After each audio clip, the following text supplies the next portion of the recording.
अब हर युवा अपनी रुचि में, अपनी सुविधा से कभी भी एक स्ट्रीम को चूज कर सकता है, छोड़ सकता है। अब कोई कोर्स सेलेक्ट करते समय ये डर भी नहीं रहेगा कि अगर हमारे डिसीजन गलत हो गया तो क्या होगा। इसी तरह structured assessment for analysing learning levels, यानी सफल के जरिए स्टूडेंट्स के आकलन की भी वैज्ञानिक व्यवस्था शुरू हुई है।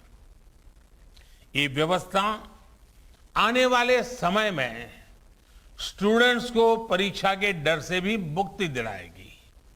ये डर जब युवा मन से निकलेगा तो नए नए स्किल लेने का साहस और नए नए इनोवेशंस का नया दौर शुरू होगा, संभावनाएं असीम विस्तार होगी। इसलिए मैं फिर कहूंगा कि आज नई राष्ट्रीय शिक्षा नीति के तहत जो ये नए कार्यक्रम शुरू हुए हैं, उनमें भारत का भाग्य बदलने का सामर्थ्य है। साथियों, हमने आपने दशकों से ये माहौल देखा है। जब समझा जाता था कि अच्छी पढ़ाई करने के लिए विदेश ही जाना होगा, लेकिन अच्छी पढ़ाई के लिए विदेशों से स्टूडेंट्स भारत आए, बेस्ट इंस्टीट्यूशंस भारत आए, ये अब हम देखने जा रहे हैं। ये जानकारी बहुत उत्साह बढ़ाने वाली है कि देश की 150 से ज्यादा यूनिवर्सिटीज में ऑफिस ऑफ इंटरनेशनल अफेयर्स स्थापित किए जा चुके हैं। भारत के हायर एजुकेशन इंस्टीट्यूट्स अंतर्राष्ट्रीय स्तर पर रिसर्च और एकेडमिक में और आगे बढ़े, इसके लिए आज नई गाइडलाइंस भी जारी की गई है। साथियों, आज बन रही संभावनाओं को साकार करने के लिए हमारे युवाओं को दुनिया से एक कदम आगे होना पड़ेगा। एक कदम आगे का सोचना ही पड़ेगा। हेल्थ हो, डिफेंस हो, इंफ्रास्ट्रक्चर हो, टेक्नोलॉजी हो, देश को हर दिशा में समर्थ और आत्मनिर्भर होना होगा। आत्मनिर्भर भारत का यह रास्ता स्किल डेवलपमेंट और टेक्नोलॉजी से होकर जाता है, जिस पर एनईपी में विशेष ध्यान दिया गया है। मुझे खुशी है कि बीते एक साल में 1200 से ज्यादा उच्च शिक्षा संस्थानों में स्किल डेवलपमेंट से जुड़े सैकड़ों नए कोर्सेज को मंजूरी दी गई है।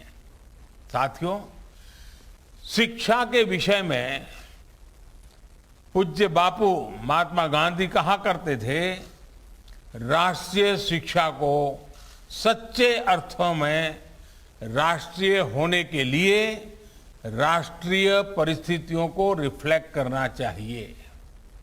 बापू के इसी दूरदर्शी विचार को पूरा करने के लिए स्थानीय भाषाओं में मदर लैंग्वेज में शिक्षा का विचार एनईपी में रखा गया है। अब हायर एजुकेशन में मीडियम ऑफ इंस्ट्रक्शन के इसके लिए स्थानीय भाषाओं में भी एक विकल्प होगी। मुझे खुशी है कि 8 राज्यों के 14 इंजीनियरिंग कॉलेज 5 भारतीय भाषाएं हिंदी, तमिल, तेलुगु, मराठी और बांग्ला में इंजीनियरिंग की पढ़ाई शुरू करने जा रहे हैं। इंजीनियरिंग के कोर्स का 11 भारतीय भाषाओं में ट्रांसलेशन के लिए एक टूल भी डेवलप किया जा चुका है। क्षेत्रीय भाषा में अपनी पढ़ाई शुरू करने जा रहे छात्र छात्राओं को मैं विशेष बधाई देना चाहता हूं। इसका सबसे बड़ा लाभ देश के गरीब वर्ग को, गांव कस्बों में रहने वाले मध्यम वर्ग के स्टूडेंट्स को, दलित, पिछड़े और आदिवासी भाई बहनों को होगा। इन्हीं परिवारों से आने वाले बच्चों को सबसे ज्यादा लैंग्वेज डिवाइड का सामना करना पड़ता था। सबसे ज्यादा नुकसान इन्हीं परिवार के होनहार बच्चों को उठाना पड़ता था। मातृभाषा में पढ़ाई से गरीब बच्चों का आत्मविश्वास बढ़ेगा, उनके सामर्थ्य और प्रतिभा के साथ न्याय होगा। साथियों, प्रारंभिक शिक्षा में भी मातृभाषा को प्रोत्साहित करने का काम शुरू हो चुका है। जो विद्या प्रवेश प्रोग्राम आज लॉन्च किया गया, उसकी भी इसमें बहुत बड़ी भूमिका है। प्ले स्कूल का जो कंसेप्ट अभी तक बड़े शहरों तक ही सीमित है, विद्या प्रवेश के जरिए वो अब दूर दराज के स्कूलों तक जाएगा, गांव-गांव जाएगा। ये प्रोग्राम आने वाले समय में यूनिवर्सल प्रोग्राम के तौर पर लागू होगा और राज्य भी अपनी अपनी जरूरत के हिसाब से इसे लागू करेंगे। यानी देश के किसी भी हिस्से में बच्चा अमीर का हो या गरीब का हो, उसकी पढ़ाई खेलते और हंसते हुए ही होगी, आसानी से होगी। इस दिशा का ये प्रयास है और जब शुरुआत मुस्कान के साथ होगी तो आगे सफलता का मार्ग भी आसानी से ही पूरा होगा। साथियों, आज एक और काम हुआ है जो मेरे हृदय के बहुत करीब है, बहुत संवेदनशील है।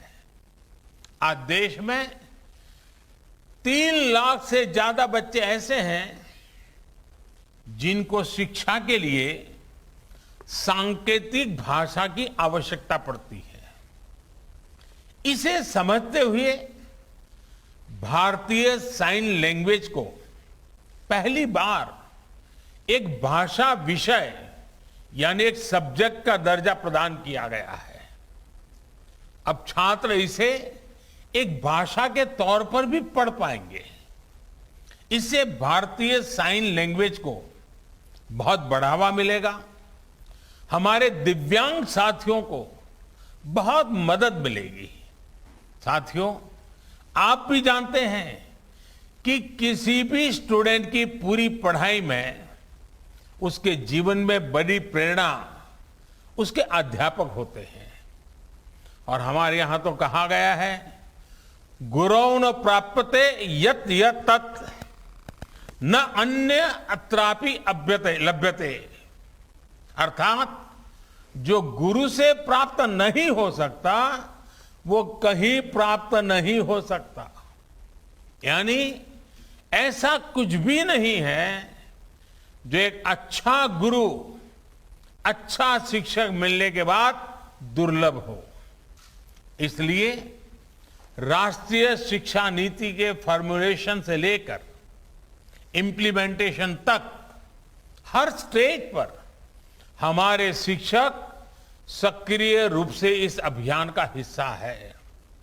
आज लॉन्च हुआ निष्ठा 2.0, ये प्रोग्राम भी इस दिशा में एक अहम भूमिका निभाएगा। इस प्रोग्राम के जरिए देश के शिक्षकों को आधुनिक जरूरतों के हिसाब से ट्रेनिंग भी मिलेगी और वो अपने सुझाव भी विभाग को दे पाएंगे। मेरा आप सभी शिक्षकों से, एकेडमिशियन से अनुरोध है कि इन प्रयासों में बढ़ चढ़ करके हिस्सा लीजिए, अधिक से अधिक योगदान दीजिए। आप सभी